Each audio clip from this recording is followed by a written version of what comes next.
You want to know some important beginner tips for Baldur's Gate 3, and I will give you exactly that.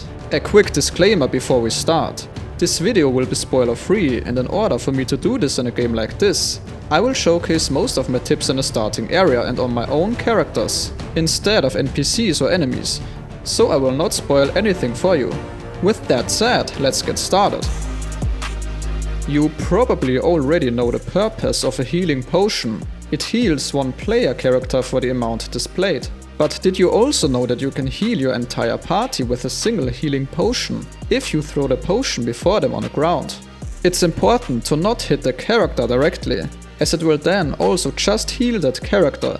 Make sure you target the ground. Pay attention to advantage and disadvantage. Disadvantage means you're going to roll 2 dice instead of 1, and whichever result is the worst one will be applied. Advantage, on the other hand, will also roll 2 dice, but will use the higher number of the 2 results. Advantage and disadvantage can happen for various reasons. For example, your spellcaster is affected by disadvantage when he tries casting spells while an enemy is within melee range. Create a distance from your sorcerer and your enemies, and the disadvantage will be removed. Though keep in mind there are other factors that can create disadvantage as well, for example bad vision. Advantage is pretty much the same concept but with positive effects for your character. You can get advantage by attacking enemies who are prone, by casting spells from high ground.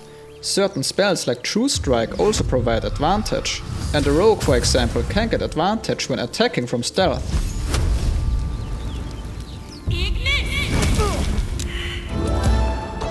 You can hold the Alt key to highlight items and interactive objects in the world. Similarly, you can hold Shift to see the line of sight of NPCs and enemies. Pay attention to gear description.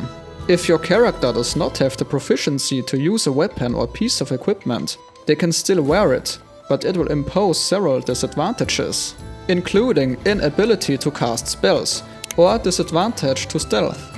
So in most cases it is not a good idea to equip a character with a weapon or armor piece that is displaying the not proficient warning. Almost everyone will trade, not just dedicated shops or traders. Just look out for this trade symbol when starting a dialogue with them. If it isn't grayed out, you can trade with them. Also, don't just abandon a trader when he's out of gold. A trader will restock on items and gold after your next long rest, so make sure you head back to them from time to time. Oftentimes they will also be offering better items when you level up. Quicksave is one of your best friends in this game. You should ideally quicksave whenever you accomplished something, are unsure who or what is awaiting you behind that next corner, or simply want to try something out without messing up your playthrough. You can quicksave simply by pressing F5 on your keyboard, and can reload that save at any time from the menu. This also brings us to the next tip.